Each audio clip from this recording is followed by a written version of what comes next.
Welcome back, Ms. Gauravi and Ms. Shashi, to another discussion on Nipun Bharat. Now, this is a very crucial aspect, when we say that children, once preschool is over and they are moving to grade one, that can be a very, very difficult experience for some children. Maybe emotionally, they might be having a lot of apprehensions of how grade one would be. It's a totally different system for them. So, transitioning from preschool to grade one can be, as I said, very challenging. The Nipun Bharat has provisions to ensure school readiness for grade 1 children. And Ms. Gauravi, you have been a part of this process, and we would really love to hear more from you. Yeah. So if you look at NEP, it has put very clearly two things in the context of FLN, that you got to have a preparatory. So they have assumed that if a child has never gone to an Anganwadi or Balwadi or preschool, so if the child has completed 5 years and is still, and it is identified that these children are there in the community who've not got a strong any foundational till the age of 5, they have created a Balvatika module. So there's a provision in the NEP that says that you need to have Balvatika of 1 year, where there is intensive preschool experiences given to children.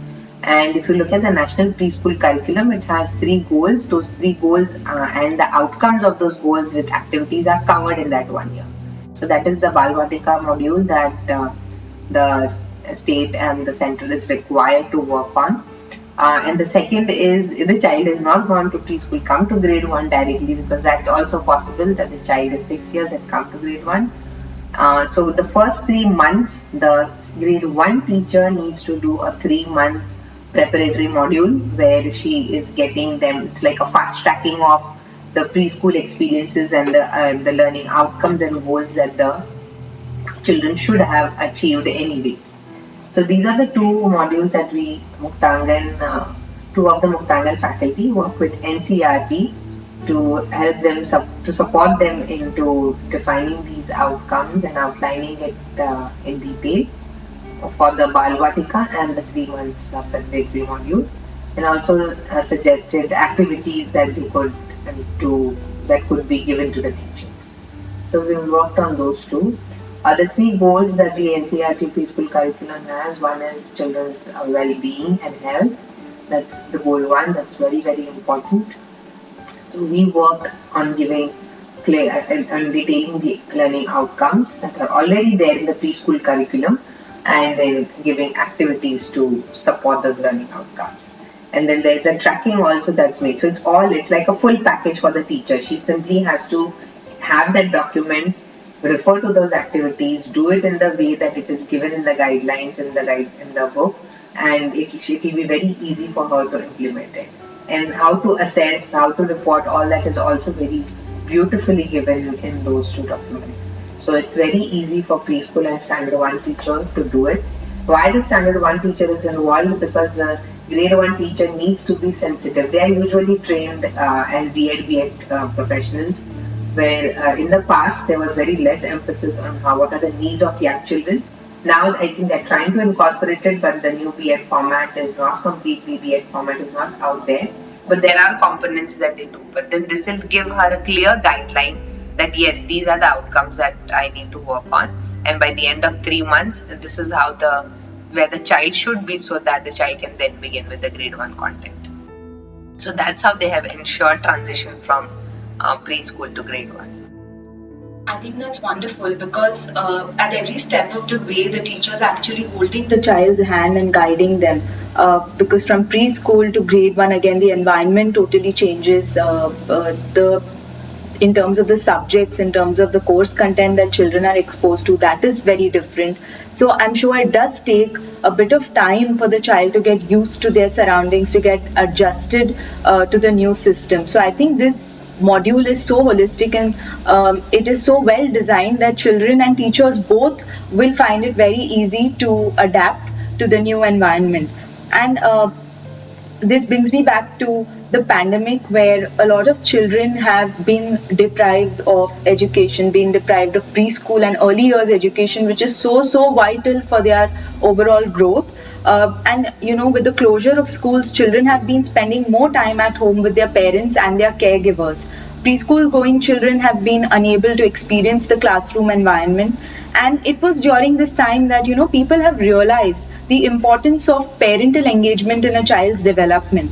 So in conclusion, I would like to ask you both, how can parents help children develop their foundational literacy and numeracy skills at home? So if you could each give your responses to that. So here I would like to say that the parents are so happy to receiving our video. So the teachers are making video in Muktangan so that the children get the education resources to them. So one example I can share here that we are sending videos of singing song. So that parent has sang that song so energetically, and the child was so amazed to see. I can say that the child was also doing same thing, and we were like, she would that parent would have been a teacher. She did it very well. Yeah. So we can see in the parent itself, they have skill. It's not like that, but how they have to do it, where to apply it, that they are doing it now. Earlier, maybe they were doing earlier also. I'm not saying in that way, but we can see. So, like we are having corner, as I mentioned earlier in the classroom, we did the same activity with the children, even though they are at home. The children and the parent, they have made corners at their home.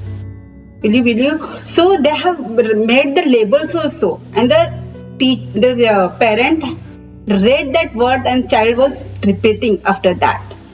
So it is so truthful, I can say, that these things are happening. Even when we are doing the number concept, we are very clear that we are not going to just teach them 1, 2, 3, 4, 5, 6. But yes, what we can do for the pre-number concept, same thing we are doing in the video itself, and the parents are doing same with the children also. And we can see that changes in the parents and the way they are asking the question when they are coming for the PTM. They are saying, yes, they always thank to Muktangan that lot of things you are doing in Muktangan, whereas in other school it is not happening. But my child is receiving so much through your videos and activities. Yeah, so in Muktangan we have a belief that parent is the first teacher in the child's life.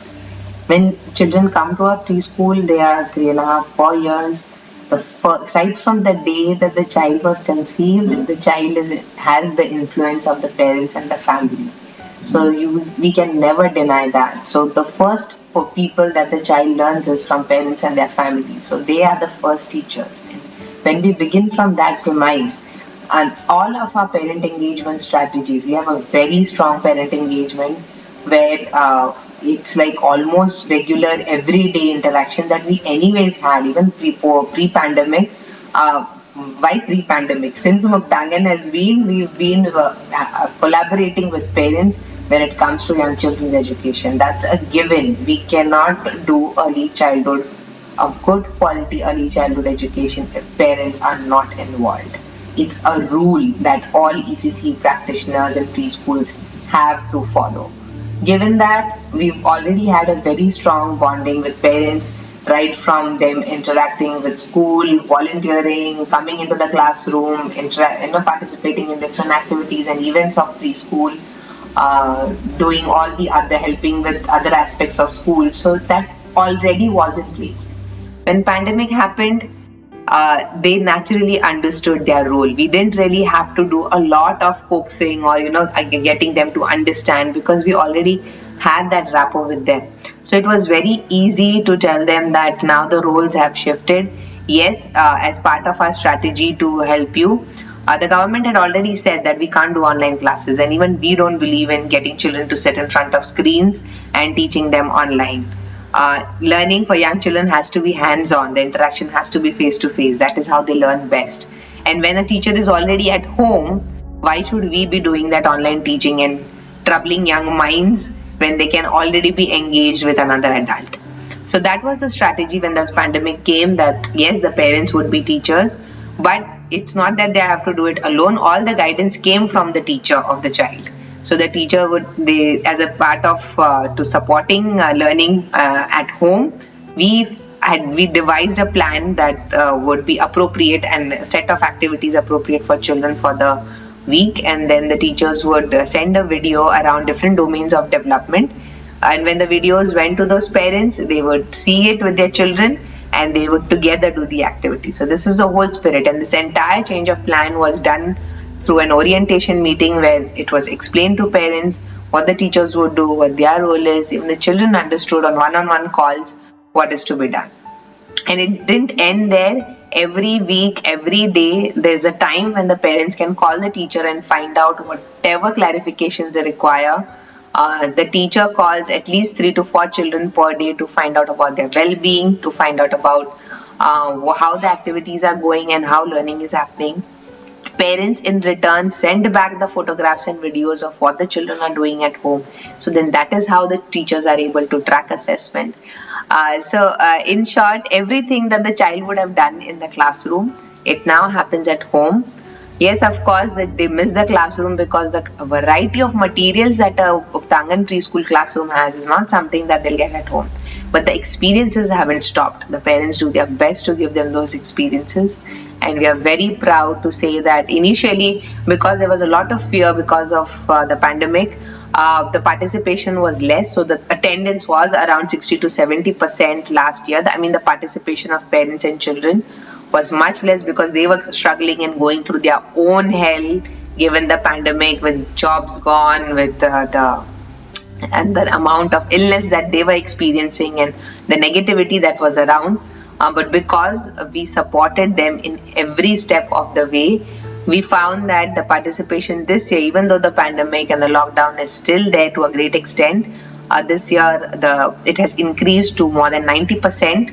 The participation is there, and that we get wonderful response from them even now. And the support continues, and they are all waiting. Let the school start, let the children come to school, and then let them learn together.